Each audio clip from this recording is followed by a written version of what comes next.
जय हिंद दोस्तों, मैं आपका अपना दोस्त हर्षित पांडे आप सभी के समक्ष प्रस्तुत हूं। आज बहुत ही इंपॉर्टेंट टॉपिक आप लोगों के लेकर के आ गया हूं फिजिक्स का, जिसमें हम पढ़ेंगे स्टोक्स लॉ पढ़ेंगे, सीमांत वेग पढ़ेंगे, क्रांतिक वेग पढ़ेंगे।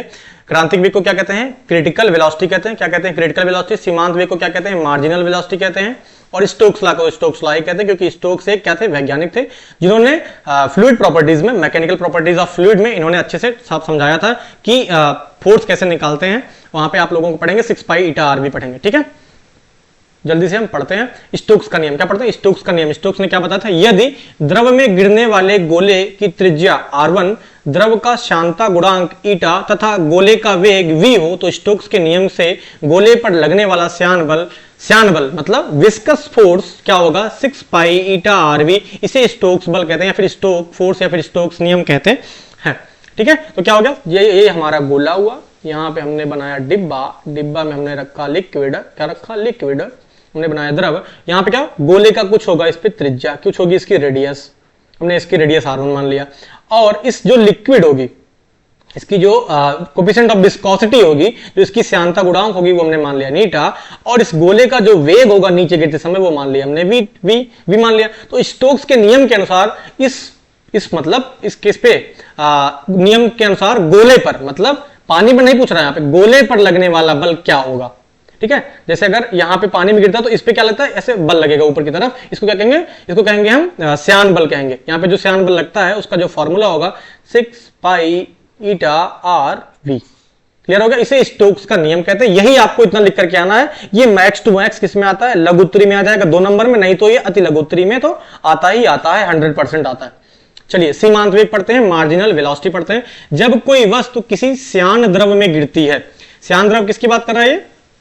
सर मतलब डिस्कस लिक्विड में गिरती है, तो प्रारंभ में उसका वेग बढ़ता है, लेकिन कुछ समय के पश्चात वह नियत वेग से गिरने लगता है। इस नियत वेग को ही वस्तु का सीमांत वेग करते हैं। मैं एग्जांपल से आपको समझाता हूं। पहले तो यहां पे हमने एक जार लिया, जार के अंदर में क्या ले लिया? एक डेंसर हमने ले लिया, जिसका घनत्व ज्यादा है। हमने ले लिया एक जिसकी विस्कोसिटी ज्यादा है। क्या ले लिया? शहद ले लिया। क्या ले लिया मेरे प्यारे दोस्तों? शहद ले लिया।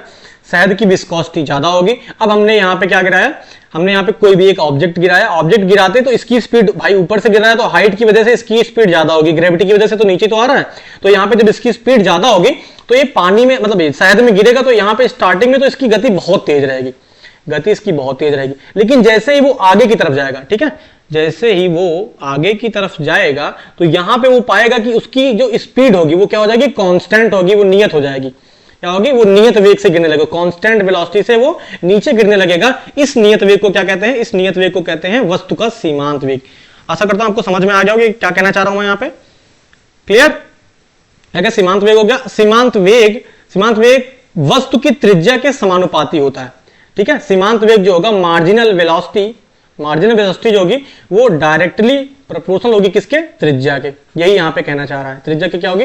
डायरेक्टली प्रोपोर्शनल होगी। अर्थात बड़ी वस्तु का अधिक वेग और छोटी वस्तु का कम वेग। यहां पे देखिए, आप अगर समझना पाएंगे, आप समझ सकेंगे तो समझिए कि बहुत ही आसान चीज है यहां पे समझाना आपको। कि अगर जैसे यहां पे हमने एक बड़ा ऑब्जेक्ट लिया, क्या लिया हमने यहां पे एक बड़ा ऑब्जेक्ट लिया, यहाँ पे हमने क्या लिया? एक बड़ा ऑब्जेक्ट लिया, और यहाँ पे हमने एक छोटा ऑब्जेक्ट लिया। तो इसकी जो त्रिज्या, इसका जो रेडियस होगा वो कम होगा, और इस जो बड़े ऑब्जेक्ट लिया इसका रेडियस क्या होगा? ज्यादा।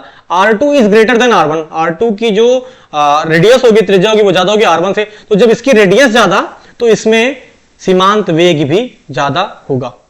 ठीक है, अगर मैं आपको समझाऊं तो देखिए, ये वस्तु हमने लिया ना, अब यहाँ पे अगर हमने बड़ी वस्तु लिया तो इसका वेग क्या होगा? ज्यादा होगा। क्यों वेग ज्यादा होगा? क्योंकि द्रव्यमान पे ही निर्भर करता है वेग। तो जब द्रव्यमान ज्यादा तो वेग भी ज्यादा। तो वेग ज्यादा होगा तो स्टार्टिंग में वो बहुत तेजी से जाएगा, तो क्या होगा? वो क्या होगा? वो तेजी से जाएगा, और आगे जाने पे वो भी नियत ही होगा, लेकिन वो उसी पे निर्भर करता है। तो जितनी वस्तु की त्रिज्या होगी उसी के समानुपाती होगा। सीमांत वेग के ही आधार पर पैराशूट की सहायता से व्यक्ति नीचे गिरता है। ठीक है, जैसे आप देखते होंगे कि जो लोग मतलब जाते हैं स्काई डाइविंग करने के लिए जाते हैं, तो स्काई डाइविंग करते समय जब वो हेलीकॉप्टर से मतलब कूदते हैं, कूदने के बाद ये सब एडवेंचरस लाइफ होती है। जब आप भी पढ़ लिख करके बड़े हो जाएंगे, जब आपको भी पढ़ने लिखने में मजा आएगा, जब आप पढ़ेंगे अच्छे से, डेली लर्निंग डे पे चैनल्स पे आकर के आप जाकर के देखेंगे, सारे वीडियोस देखेंगे, आप समझने की कोशिश करेंगे, तो आप भी मेहनत करने के बाद, अपने लक्ष्य की प्राप्ति करने के बाद आप भी एडवेंचरस लाइफ जीने की कोशिश करेंगे। तो जो लोग वहां पे पहुंच चुके हैं वो क्या करते हैं, हेलीकॉप्टर से ऐसे कूदने के बाद क्या करते हैं, कुछ दूर से ऐसे ही आते हैं बिना पैराशूट के, फिर वो पैराशूट खोल देते हैं। पैराशूट खोलते हैं तो क्या होगा, पैराशूट बहुत सारा एयर अपने ऊपर लेकर के चलेगा, एयर लेकर के चलेगा, तो उसकी वजह से जब पैराशूट खुलेगा तो उसका जो त्रिज्या होगी वो भी ज्यादा हो जाएगी।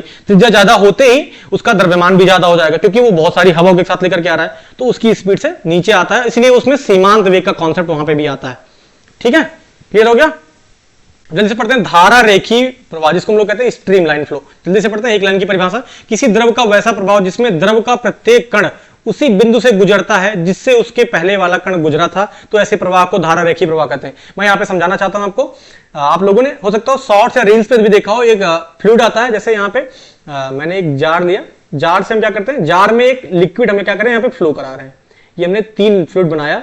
अब देखिए यहाँ पे जो ये पार्टिकल यहाँ पे है, यहाँ पे इस पार्टिकल की ऐसे जा रहा है ना, तो यहाँ पे जो इधर से सपोज करो मैंने यहाँ पे पाइप से फेंका पार्टिकल, तो यहाँ पे जो ये वाला पार्टिकल होगा वो भी इसी डायरेक्शन में ही जाएगा। मतलब इसके सामने वाला जो पार्टिकल है, जिस दिशा में गया है, जिस पाथ पे गया, जिस रास्ते पे गया है, उसी पे ये पार्टिकल भी जाएंगे। वो दूसरी दिशा में नहीं जाएंगे, दूसरे पथ पर नहीं जाएंगे। वैसे जो यहाँ पे है वो इस पाथ पे जाएगा, यहाँ पे जो वो इस पाथ पे जाएगा। आप मतलब ऐसा नहीं देख सकते हैं, मतलब आप अपने नेकेड आई से ऐसा नहीं देख सकते हैं, लेकिन ये कॉन्सेप्ट ऐसा होता है कि जो पार्टिकल जो कण पहले गुजरा था, उसी रास्ते से दूसरा वाला कण भी गुजरेगा। देखिए यहाँ पे लिखा, उसी बिंदु से गुजरता है जिससे उसके पहले वाला कण गुजरा था, तो ऐसे प्रवाह को क्या कहते हैं, धारा रेखी प्रवाह कहते हैं, या फिर लेमिनार फ्लो, स्ट्रीमलाइन फ्लो कहते हैं। ठीक है, अब पढ़ते हैं क्रांतिक वेग या फिर क्रिटिकल वेलोसिटी।